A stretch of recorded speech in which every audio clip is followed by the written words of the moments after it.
they're really great at locking down your exam. So if you don't want anyone to, take a screenshot, print out the questions, things like that, Monitor and Lockdown Browser are really great for making sure that your multiple choice questions and things like that aren't shared. And then again, with talking in regards to exams, oh, thank you, Jessica, for recording. Jessica just started recording. So proctoring, you can use Zoom. So if you get on a Zoom call with your students, you can have students actually take their exam with you, right? So that you're technically watching them. You can just recreate the proctoring environment that you would in the classroom, but using Zoom and making sure that everyone is, on the camera, they're sharing their video with you. So that's just mainly for exams. And if we're talking about maybe going a step further, so presentations and sharing projects, right? Jessica and I, we came up with this great, we tested out this great idea that was shared on social media called the Zoom hack. And so students can actually join using their smart device, and they can, I'm actually going to show this just very quickly, because it's a really great feature, and it's something that, again, was brought to us from social media, but it's really great when you want to share your screen, especially if you're wanting to share things like maybe math problems that need to be written out, or maybe you're doing something like a creative project. So you need to be able to show my art piece or the design that I had drawn out.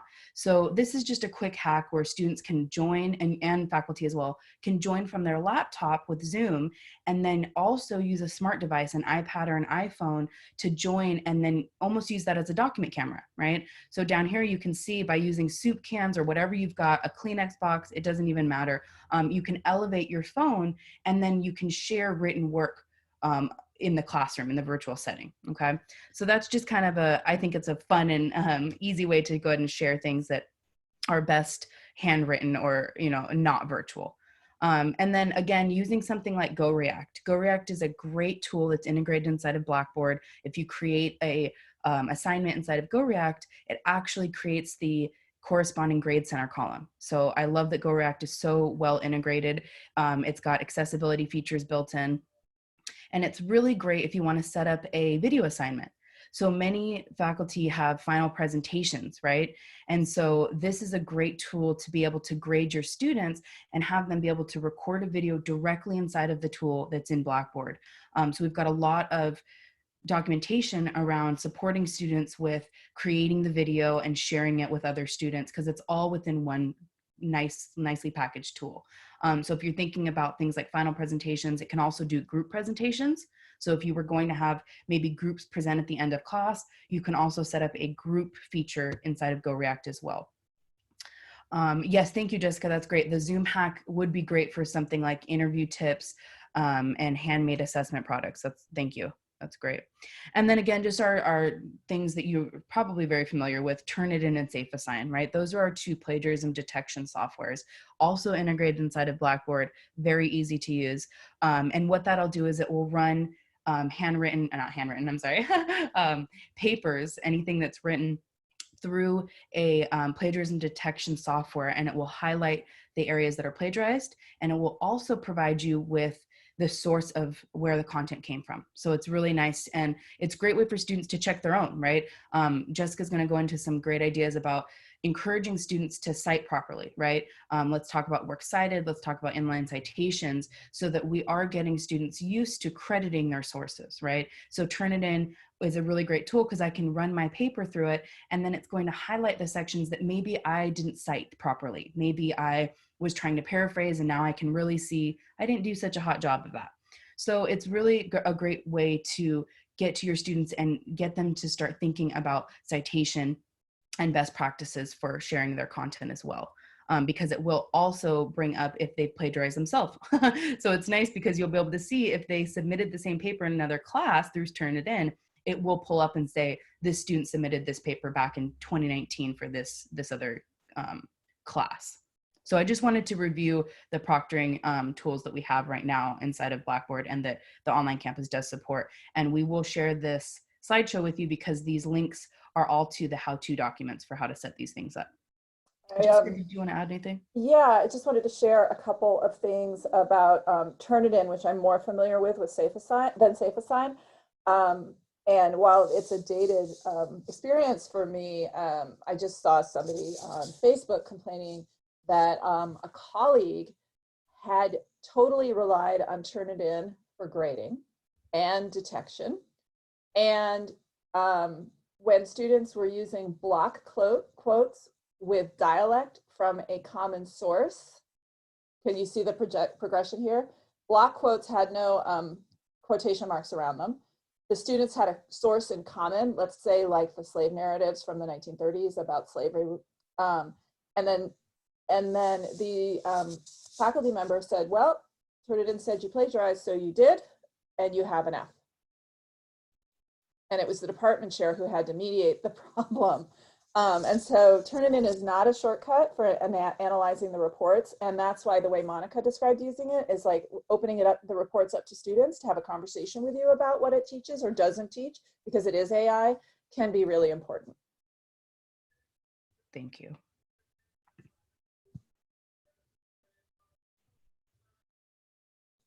Okay, so we want to create a context of academic integrity. The first time we talk about being doing honest and original work, we don't want that to be the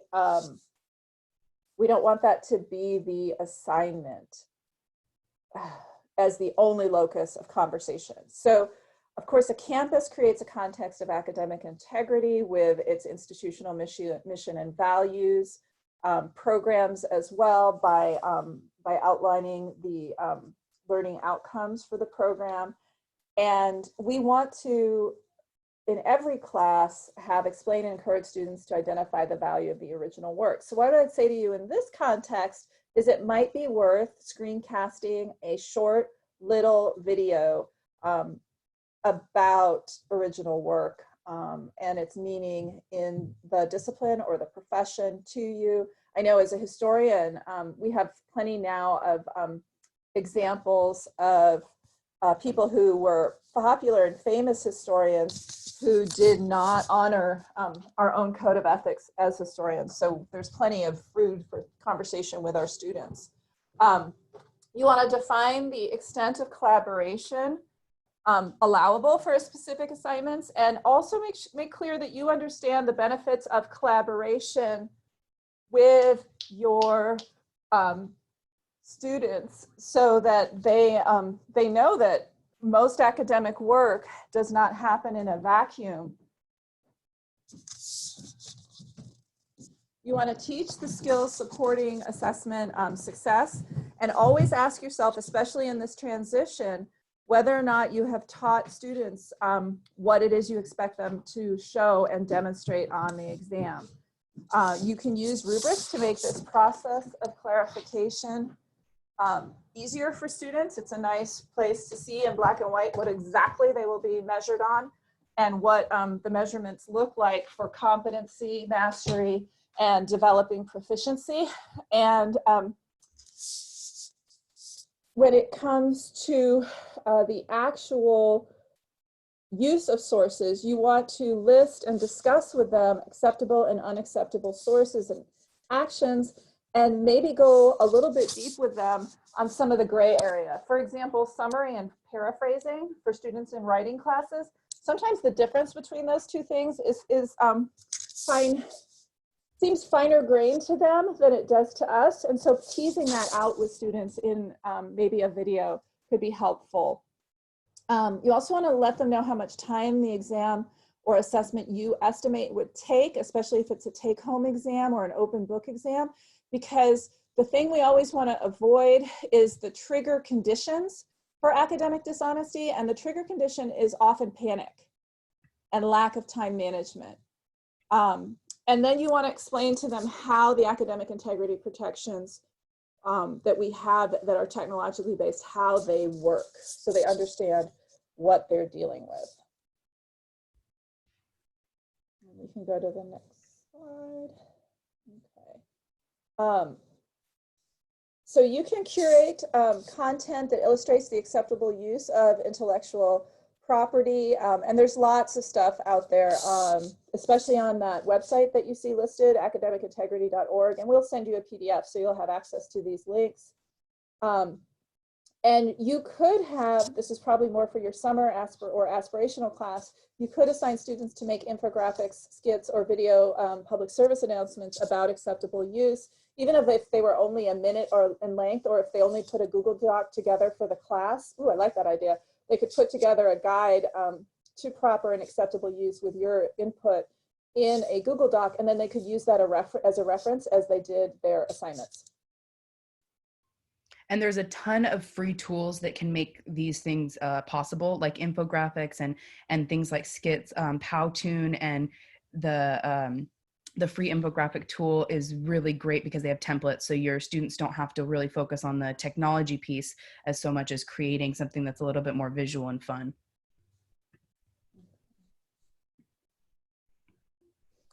So there are assessments that you can design that encourage academic integrity and original thought.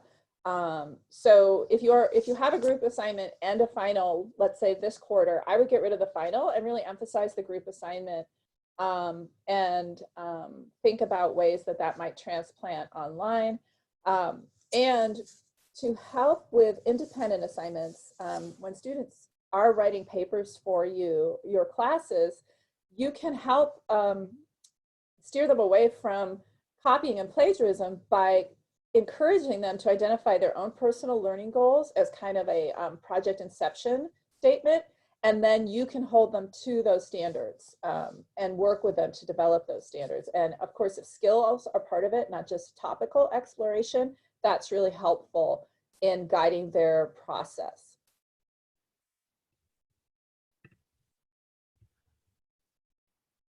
Do you want to talk a little bit about peer review, Monica?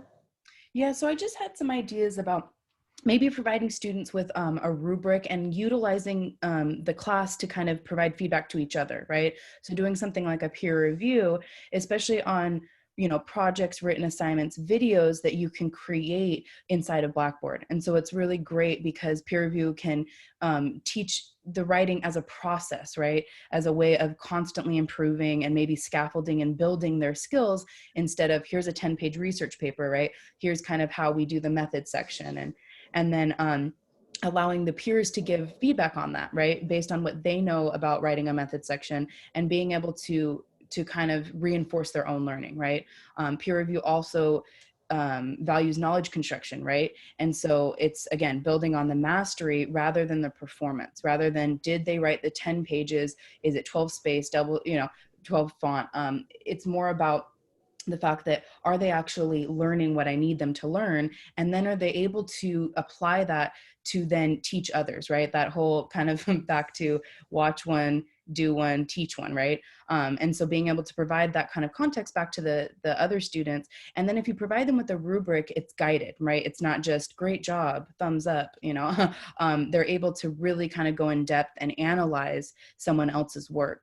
And then kind of in line with that, if you want to create a Q&A discussion board, it's really nice because you can set up the discussion board so that the students must answer the prompt first before they're able to reply and see everyone else's answer to the prompt. So it's really nice to create that original thought and then to reinforce and say, okay, now that you've posted your thoughts, now go ahead and go back and look at some others and gain that different perspective and start that to engage them in that community building, but without necessarily having that risk of, I'm just going to read everyone else's and then write a summary of their post, right? What I like about the Q&A discussion board is that it gives the knowledge a place to go other than the grade book, if that makes sense to you all. A lot of times, the way we have been to assess through our education and the assessments that we kind of throw at our students, it's something that they spit it onto a piece of paper or into Blackboard by clicking A, B, C, or D, and then there's nothing happens. It's an empty room. It's not even an echo chamber for the results of the assessment. If you have them posted on a discussion board, there is an interactive component. They become an expert in a place of meaning, which is this community of learners that you've been working on all semester long. And then just to echo back on the peer review and the repetition that you'll hear a couple times today of the word mastery, mastery is something you can connect to your program learning outcomes, and especially in sort of professionally oriented degree programs, it's a way to really anchor the assessment's feedback to the student in a place of meaning and value, putting them on kind of a stepping stone toward their final mastery, their competency, their emergence as an individual with a certain set of competencies into the world, rather than somebody who's performing a memory exercise to get a grade.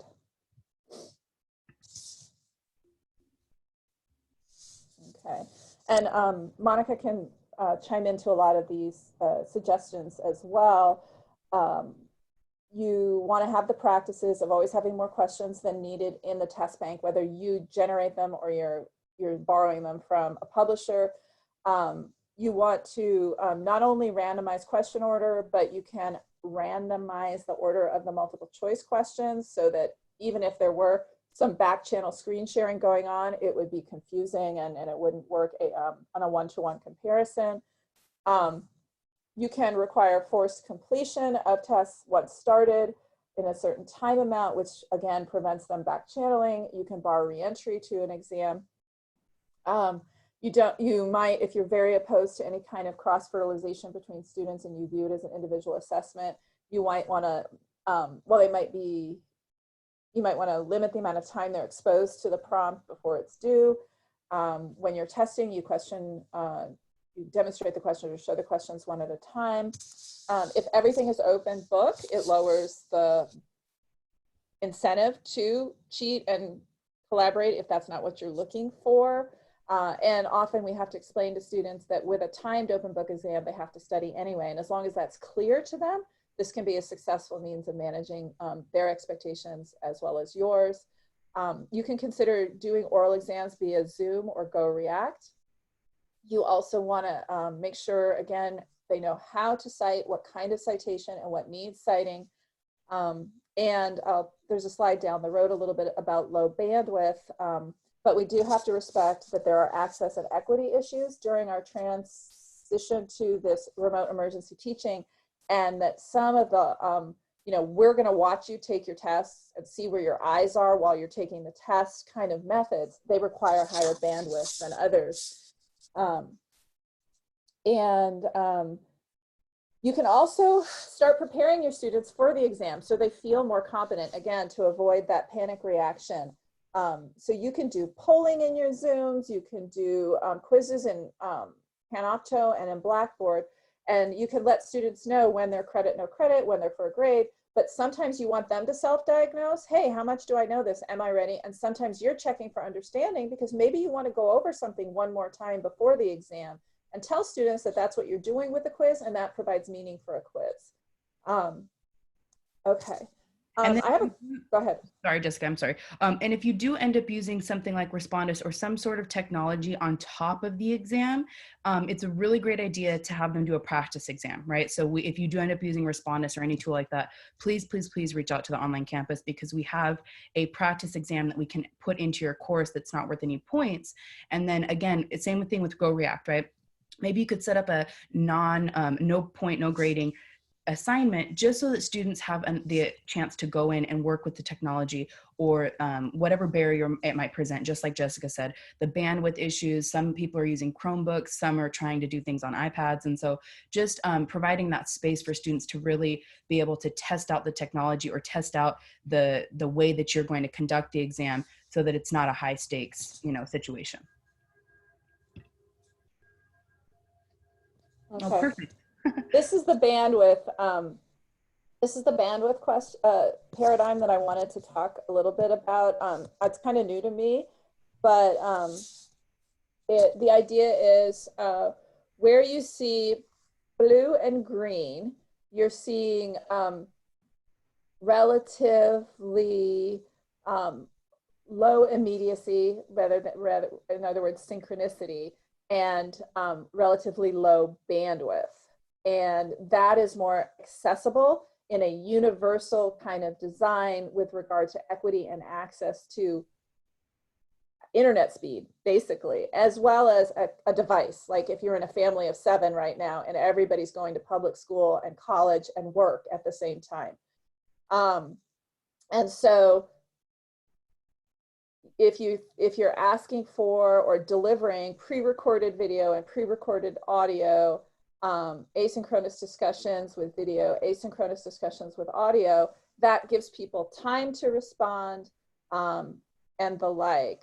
If you're demanding video conference, if you're demanding audio conferences, and let's say you're demanding that they get videoed while they're, or what get watched while they're being tested, that's very high bandwidth. That's why it's colored in red. It's kind of, I guess these are like, well, it's not quite ski colors, but it's something. And then the more text-based something is,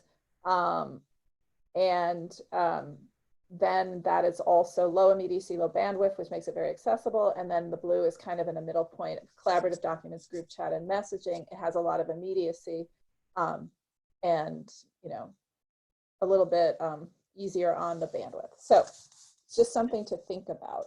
Yeah, and just to chime in with Jessica, kind of in line with the Universal Design for Learning, if you give students opportunities to complete projects in whatever way they can, right? So maybe your final project is a video, a paper, or a presentation, right? So then they can choose, maybe they do a really cool Adobe Spark website instead of a video. And then students can choose based on which options are available to them and what really works best for their environment, right? And the strain that they're kind of dealing with. And so maybe trying to be flexible and innovative when it comes to designing these assessments so that students can come at it from whatever way they want and can at the moment, right? That's a really great point. Okay. So let's say that you have always had a final essay or a final project and you want to transplant it or transition it online. And, or let's say you've decided that that multiple choice test maybe is not the thing to do right now. Some ways to mitigate the temptation of going off the rails and cheating are to make sure students know what their topic is. Let's say if their topic is due May 8th, make sure that they know what it is now and don't permit last minute changes. I've definitely had last minute changes put me on the detective trail to find out that somebody was like, oh, this paper might work for 2 classes, and students not understanding that without permission, you can't necessarily use one paper for 2 classes. We can also avoid plagiarism by assessing students via process and not just final product. And that's where that scaffolding that we mentioned earlier is staggered feedback. This is another way of talking about it, is scaffolded assignments. And so you can assess them on the process. Have they showed you like highlighted photographs of highlighted articles, or have they showed peers that?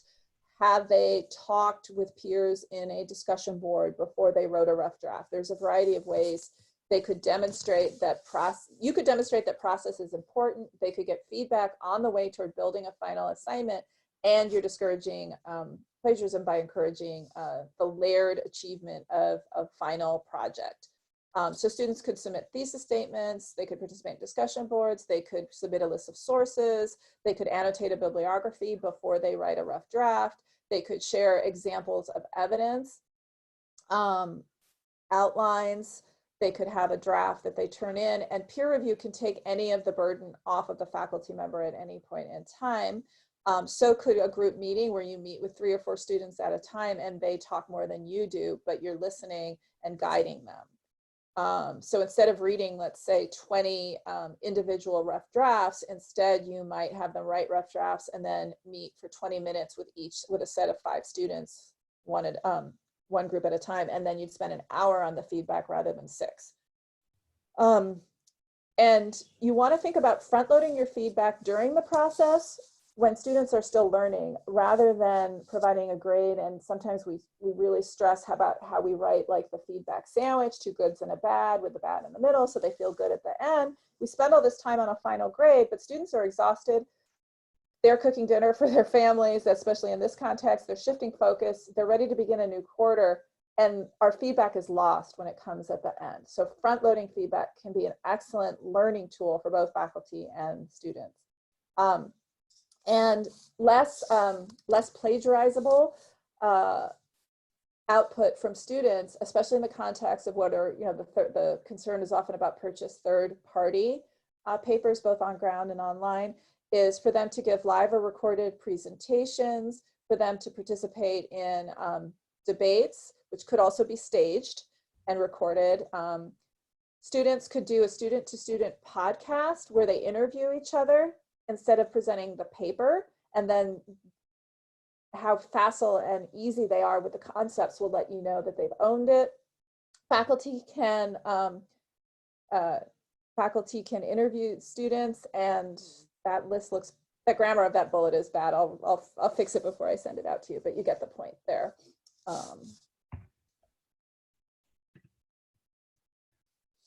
And then when you're thinking about next term, you might want to think about authentic assessments as a concept. And that is that in the field of higher education pedagogy, for assessments to matter, they should echo complex real tasks to which students apply content, knowledge, and skills.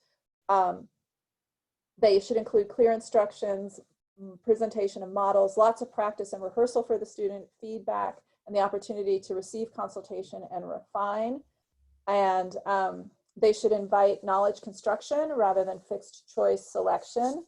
And again, they should include clarifications of what is expected in terms of citation and permissible sources.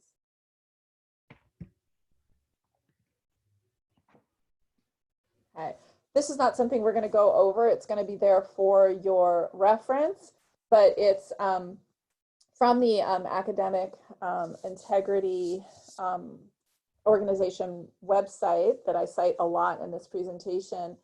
And it gives you a sense of some of the value to authentic assessment, because if we are really concerned about what kind of thinkers we're sending out and what kind of citizens we're sending out into the world, we want to have divergent thinkers, we want meaningful skills, we want people who know how, because with Wiki, we all know we can look up what.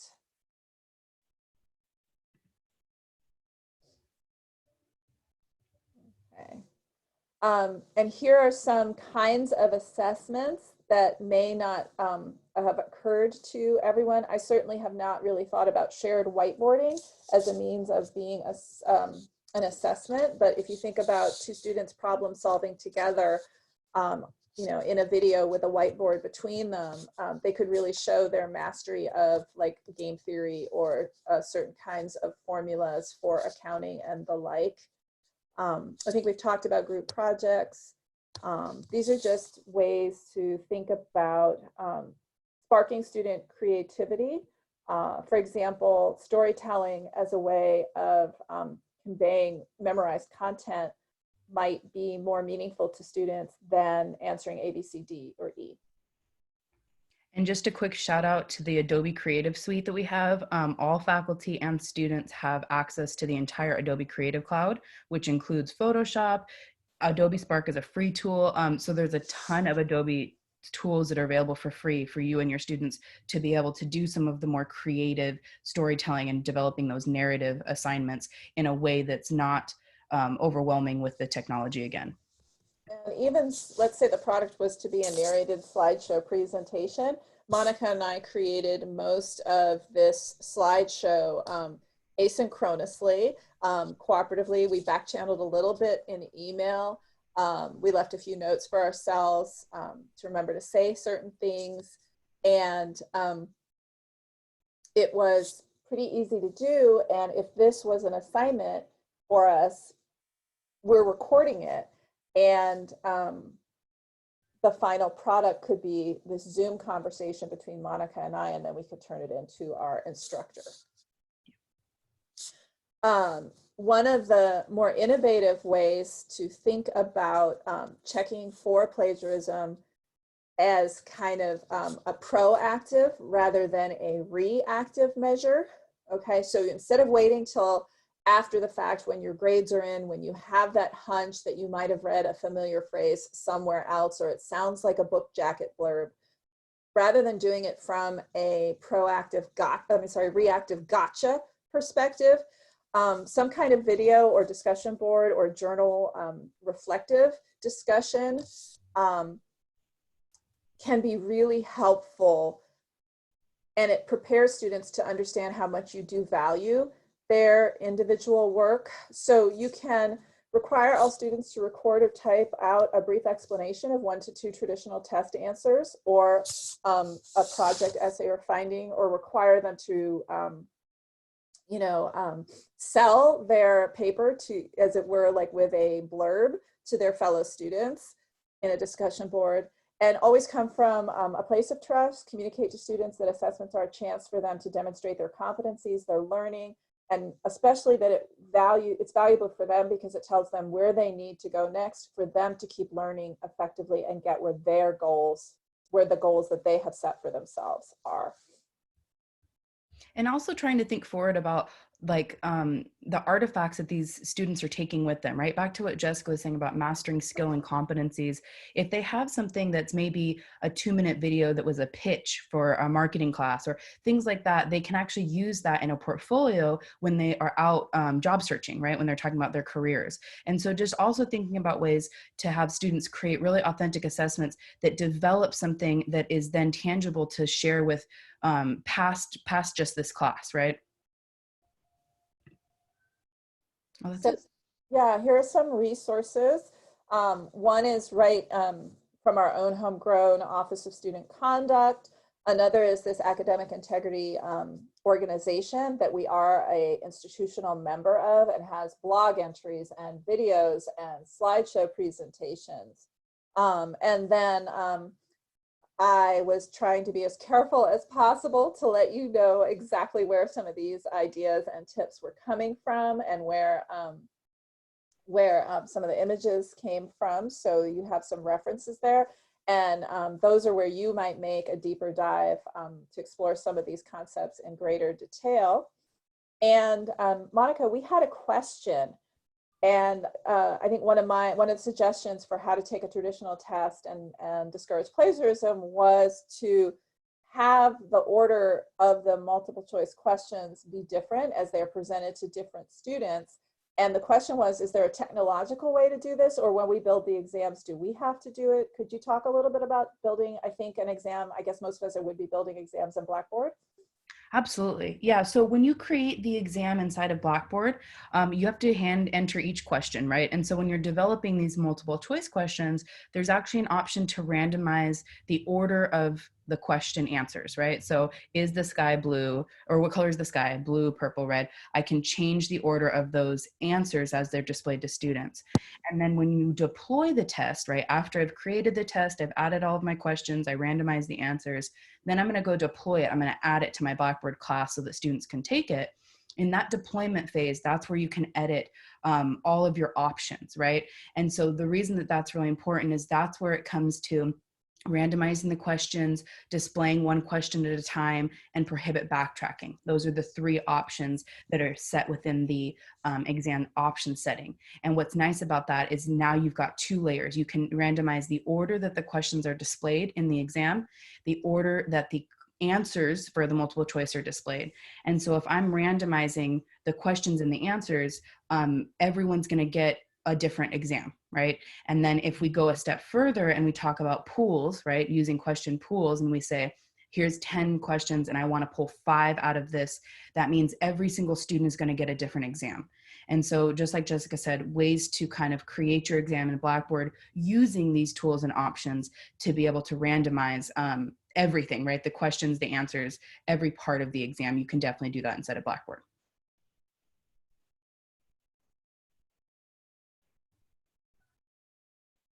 Good, good. Any other questions or anything that we didn't cover that you still have questions about or you're concerned about that we can address while we're still all together here?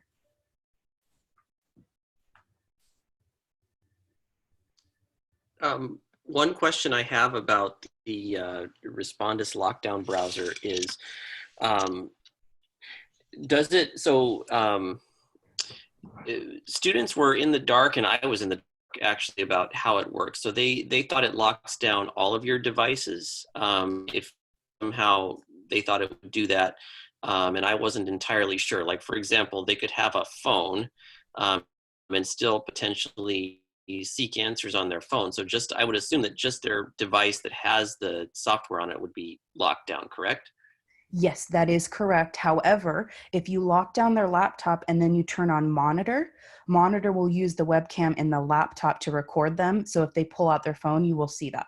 And Respondus actually flags what we call suspicious behavior, which is anytime the student's eyes navigate away from the screen for longer than, I think, 30 seconds, it will flag it to you and it'll say, this was what we call suspicious behavior. And it will put a little flag so you can go back and look at the video to see if the student pulled out notes or a book or their cell phone, things like that.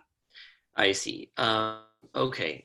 So I think I'm probably not going to be able to use that feature though, because I have at least one student who doesn't have a built-in webcam on their computer. And I don't know that it would be equitable to, everybody else. That's a really great point, Mark. No, and we actually have a lot of faculty that are dealing with that same problem where they want to use Respondus, but they have a few exceptions, right? There's a student who maybe is using a Chromebook and Chromebooks cannot run Respondus. And so there are some ways around that. What we're suggesting is maybe using Zoom. But if they don't have the webcam, then you're not gonna be able to live proctor them. So maybe if they don't have a webcam, then you just use the lockdown browser for that one student. So we can actually duplicate the test and have the students that don't have a webcam, maybe using a Chromebook, all those exceptions, we can have them take a different exam. And then we can kind of troubleshoot one-on-one. Maybe this person has a Chromebook, so I'm going to do a live proctor for them. And then the folks that don't have webcams can still do lockdown browser without the monitor piece, right? So however you want to set it up, definitely reach out to us because we have troubleshooting and workarounds for those students that don't necessarily have the technology needed for some of this. Okay. Yeah, I mean, that's not the only issue. I have two other students who have very unstable internet connections. So they basically have to take the exam at, way off peak hours. Yeah, and for that, that's a really good point to bring up, Mark, because a lot of faculty use forced completion, right? Because it's one of those things that will cut down on plagiarism. But forced completion is our #1 complaint from students. If they drop bandwidth or they drop Wi-Fi or anything happens at all to their connection, they're automatically kicked out of that test and they're not able to go back in. So that what I did to get around that actually was I made the exam offered for a 12-hour period, or no, longer than that, from 7 a.m. till 12 a.m. on basically taking up a whole day. And they could, while the exam was limited in the amount of time, so it would auto submit, it was under auto submit and forced completion after 90 minutes. That way students who had bandwidth issues could take it either early in the morning or late at night when there would be less bandwidth issues, and that worked. Perfect. Great But idea, Mark. No, that was great. But there's still a lot to be desired. Yes, absolutely.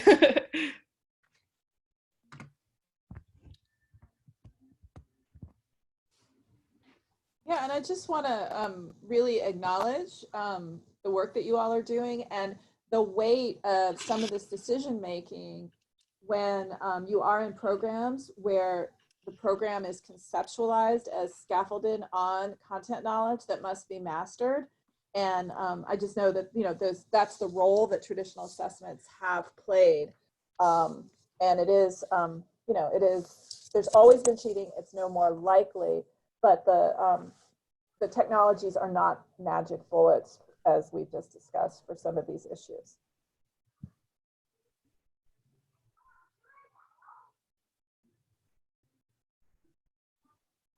All right.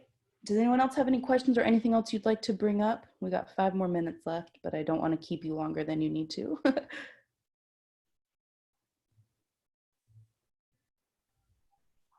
All right, great, everyone. Thank you so much for attending. We really appreciate it. We'll download a PDF and we'll send that to you. I have almost everybody's last name, so I can send an email, but if you look on the screen at how you're identified to us, if I don't have your last name, I cannot send you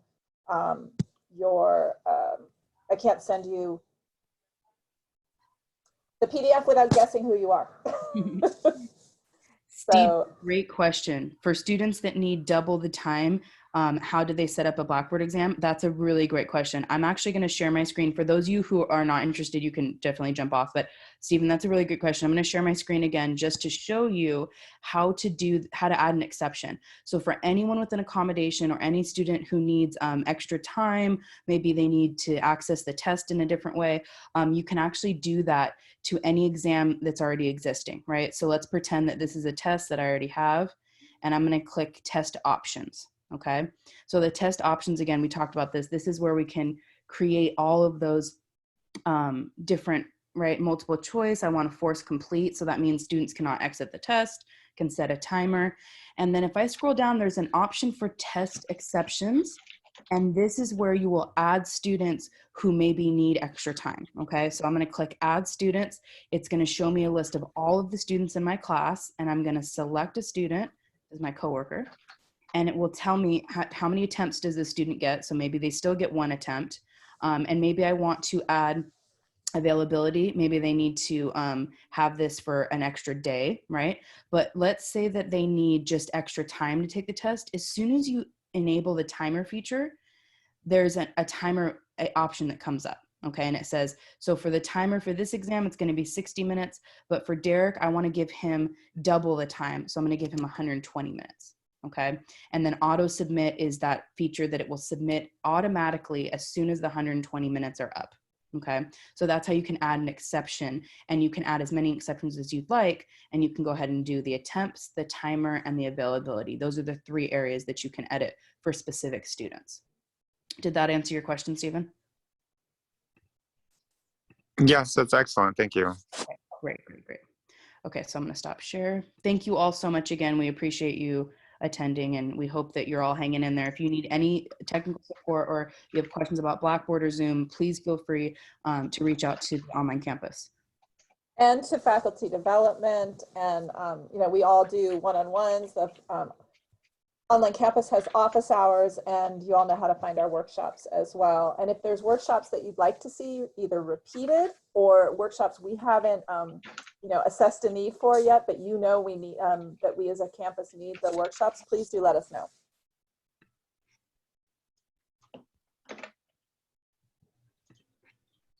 I'm just going to quickly chat. The office hour link will remain the same. So there will always be someone at this Zoom link in the chat. If you want to copy that down, you can always jump into Monday, Wednesday, and Friday from 10 a.m. to 4 p.m. The online campuses, there's always someone staffed there. So if you just want to jump into a Zoom call really quickly and ask a question, go ahead and use that link that I just added to the chat.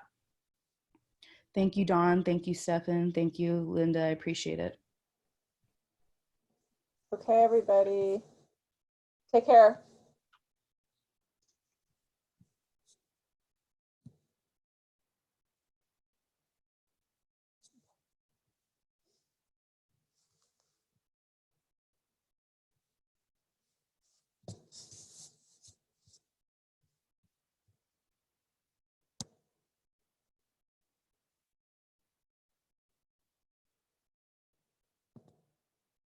Okay.